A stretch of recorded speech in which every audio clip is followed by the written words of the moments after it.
वो आक्रमणकारी जिसने भारत का ज्ञान जला दिया। दोस्तों, कल्पना कीजिए एक ऐसा विश्वविद्यालय जहां दुनिया भर के छात्र पढ़ने आते थे, एक ऐसा पुस्तकालय जहां लाखों किताबें थी, जिसमें ब्रह्मांड, चिकित्सा और विज्ञान के वो रहस्य छिपे थे जो आज के आधुनिक विज्ञान के पास भी नहीं है। लेकिन फिर एक सनकी आक्रमणकारी आता है और उस पूरी सभ्यता को राख में बदल देता है। आज हम बात करेंगे इख्तियारुद्दीन मोहम्मद बिन बख्तियार खिलजी की, वह नाम जिसे इतिहास कभी माफ़ नहीं करेगा। आखिर क्यों उसने नालंदा को जलाया और क्या हुआ था उसके साथ अंत में, चलिए जानते हैं आज के इस विशेष वीडियो में। खिलजी की शुरुआती जीवन और असफलता। बख्तियार खिलजी कोई राजकुमार नहीं था, वह तुर्क अफगान मूल का एक साधारण सैनिक था। दिलचस्प बात यह है कि जब वह नौकरी की तलाश में गजनी और दिल्ली गया तो उसे उसकी शक्ल और छोटे कद के कारण सेना में शामिल करने से मना कर दिया गया, लेकिन उसके भीतर सत्ता की भूख थी। अंत में उसे बदायूं के सूबेदार ने एक छोटी सी जागीर दी। यहीं से उसने अपनी छोटी सी सेना बनाई और बिहार की ओर लूट शुरू कर दिया। वह घटना जिसने इतिहास बदल दिया, खिलजी की बीमारी। यह कहानी सबसे महत्वपूर्ण है। कहा जाता है कि बख्तियार खिलजी एक बार बीमार हुआ और उसे बड़े बड़े हकीम और डॉक्टर ठीक नहीं कर पाए। वह मरने की कगार पर था जब किसी ने उसे सलाह दी कि नालंदा विश्वविद्यालय के आयुर्वेद विभाग के प्रमुख आचार्य राहुल श्रीभद्र को बुलाइए। खिलजी को एक काफिर से इलाज कराना मंजूर नहीं था, लेकिन जान बचाने के लिए उसने यह शर्त रखी, मैं कोई भारतीय दवा नहीं खाऊंगा। आचार्य मुस्कुराए और उन्होंने खिलजी को कुरान पढ़ने की सलाह दी। खिलजी कुरान पढ़ता गया और चमत्कारी रूप से ठीक होता गया।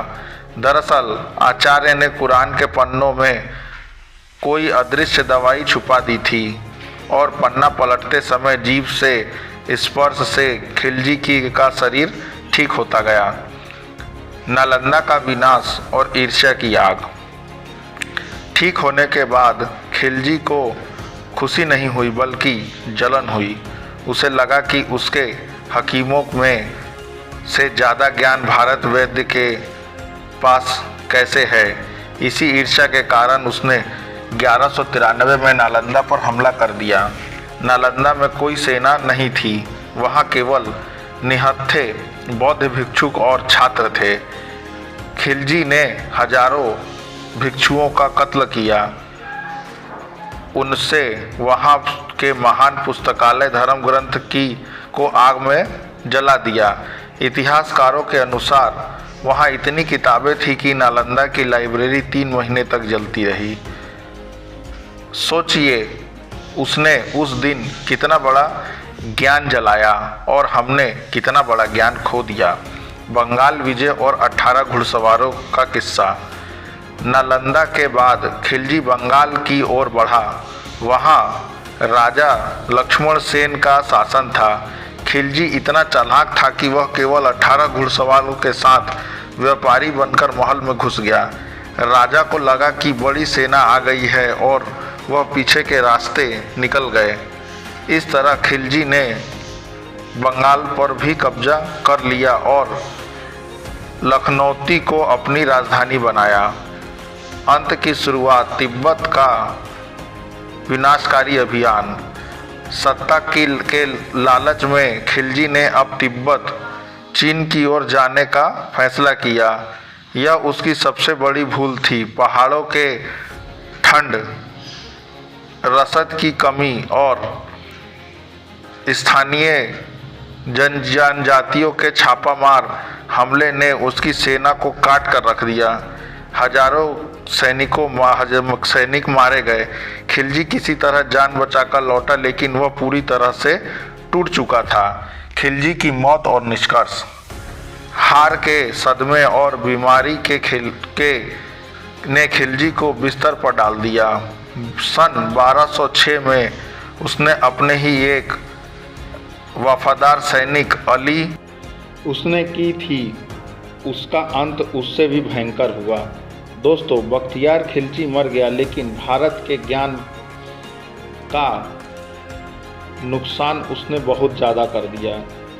उसकी भरपाई कभी नहीं हो सकती।